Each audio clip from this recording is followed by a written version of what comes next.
ఓం శ్రీ సాయినాథాయ నమః. శ్రీ సాయి సచ్చరిత్ర పారాయణం మొదటి అధ్యాయం. గురు దేవతాస్తుతి. పూర్వ సంప్రదాయానుసారం హేమాడ్ పంత్ శ్రీ సాయి సచ్చరిత్ర గ్రంథమును గురు దేవతాస్తుతితో ప్రారంభించుచున్నారు. ప్రప్రథమను విఘ్నేశ్వరుని స్మరించుచు ఆటంకములు తొలగించి ఈ గ్రంథము జయప్రదముగా సాగునట్లు వేడుకొనుచు శ్రీ సాయినాథుడే సాక్షాత్తు శ్రీ గణేశుడని చెప్పుచున్నారు.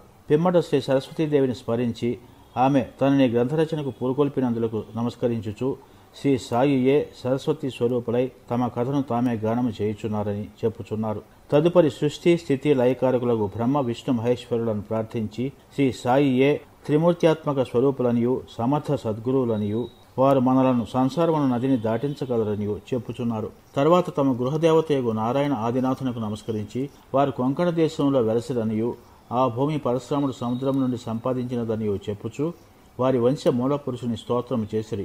అటు పిమ్మట వారి గోత్ర ఋషియగు భరద్వాజమునిని స్మరించెను. అంతేగాక యాజ్ఞవల్క్యుడు, భృగుడు, పరాశరుడు, నారదుడు, సనక సనందనాథులు, సనత్కుమారుడు, శుకుడు, శౌనకుడు, విశ్వామిత్రుడు, వశిష్ఠుడు, వాల్మీకి, వాసుదేవుడు, జైమిని, వైశంపాయనుడు, నవయోగేంద్రులు మున్నగు పలువురు మునులను, నివృత్తి, జ్ఞానదేవు, సోపాను, ముక్తాబాయి, జనార్దనుడు, ఏకనాథుడు, నామదేవుడు, తుకారాం, కాన్హా, నరహరి తదితర అర్వాచీన యోగీశ్వరులను కూడా ప్రార్థించెను. తర్వాత తన పితామహుడైన సదాశివునకు, తండ్రి రఘునాథునకు, కన్న తల్లికి, చిన్నతనం నుండి పెంచి పెద్ద చేసిన మేనత్తకు, తన జ్యేష్ఠ సోదరునకు నమస్కరించెను.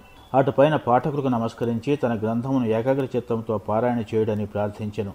చివరగా తన గురువు దత్తావతారము అగు శ్రీ సాయిబాబాకు నమస్కరించి తాను వారిపై పూర్తిగా ఆధారపడి ఉన్నారని చెప్పుచూ ఈ ప్రపంచం మిథ్య అనియు భ్రమమే సత్యమనే అనుభవమును తనకు కలిగించు శక్తి వారికే కలదని చెప్పుచూ ఈ ప్రపంచంలో ఏ జీవులందు పరమాత్ముడు నివసించుచున్నాడో వారందరికీ నమస్కరించెను.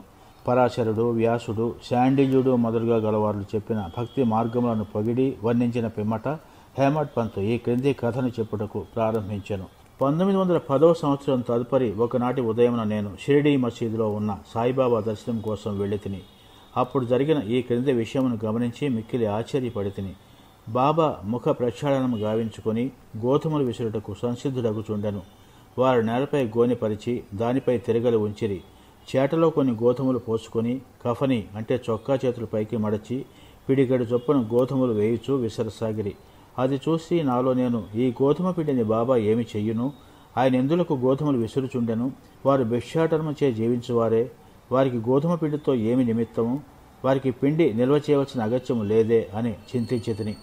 అతడికి వచ్చిన మరికొంతమంది కూడా ఇట్లే ఆశ్చర్యమగ్నులైరి. కానీ మాలో ఎవరికీ కూడా బాబాను ప్రశ్నించటకు ధైర్యం చాలకుండెను. ఈ సంగతి వెంటనే గ్రామంలో వ్యాపించెను. ఆబాలు గోపాలము ఈ వింత చర్యను చూచుటకై బాబా వద్ద గుమికూడిరి. 4 స్త్రీలు ఎటులను సాహసించి మసీదు మెట్లెక్కి బాబాను పక్కకు జరిపి వారే విసురుట ప్రారంభించిరి. వారు తిరగలి పిడిని చేత పట్టుకుని బాబా లీలలను పాడుచూ విసురుట సాగించిరి. ఈ చర్యలను చూసి బాబాకు కోపం వచ్చెను. కానీ వారి ప్రేమకు భక్తికి మిగులు సంతసించి చిరునవ్వు నవ్విరి. విసురునప్పుడు స్త్రీలు తమలో తాము ఇట్టనుకుందిరి, బాబాకు ఇల్లు పిల్లలు లేరు, ఆస్తిపాస్తులు లేవు, వారిపై ఆధారపడిన వారు, ఆయన పోషించవలసిన వారు కూడా ఎవరూ లేరు. వారు భిక్షాటనముచే జీవించువారు కనుక వారికి రొట్టె చేసుకున్నటకు గోధుమ పిండితో నిమిత్తము లేదు. అట్టి పరిస్థితుల్లో బాబాకు గోధుమ పిండితో ఏమి పని? బాబా మిగుల దయార్థ హృదయులచే మనకి పిండిని పంచిపెట్టును కాబోలు. ఈ విధముగా మనమున వేర్వేరు విధములు చింతించుచు పాడుచు విసురుట ముగించి పిండిని 4 భాగములుగా చేసి ఒక్కొక్కరు ఒక్కొక్క భాగమును తీసుకొని చుండిరి. అంతవరకు శాంతంగా గమనించుచున్న బాబా లేచి కోపంతో వారిని తిట్టుచూ ఇట్లనెను, ఓ వనితలారా, మీకు పిచ్చి పట్టినదా ఏమి? ఎవరబ్బ సొమ్మనుకొని లూటీ చేయుచుంటిరి? మీ వద్ద నుండి గోధుమలు వాడుకుంటున్నా ఏమి? ఏ కారణం చేత పిండిని కొనిపోవటకు ప్రయత్నించుచున్నారు? సరే, ఇట్లు చేయుడు, పిండిని తీసుకుపోయి గ్రామపు సరిహద్దులపై చల్లుడు. అది విని ఆ వనితలు ఆశ్చర్యమగ్నులైరి, సిగ్గుపడిరి. గుసగుసలాడుకొనుచు ఊరి సరిహద్దుల వద్దకు పోయి బాబా ఆజ్ఞానుసారము ఆ పిండిని చల్లిరి. నేనిదంతయు చూసి షిరిడీ ప్రజలను బాబా చర్యను గూర్చి ప్రశ్నించితిని.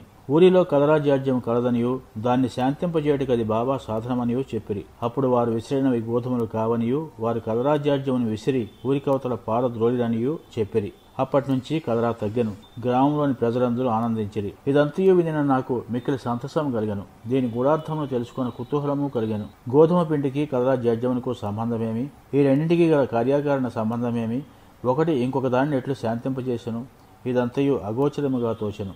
అందుచే నేను తప్పక ఏ విషయంను గూర్చి రాసి బాబా లీలలను మనసారా పాడుకొనవలయునని నిశ్చయించుకుంటుని.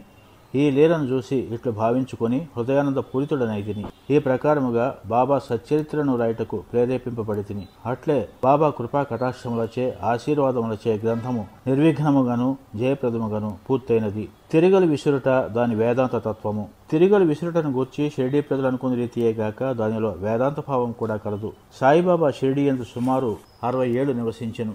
ఈ కాలమంతయు వారు తిరగలు విసురుచూనే ఉండేది.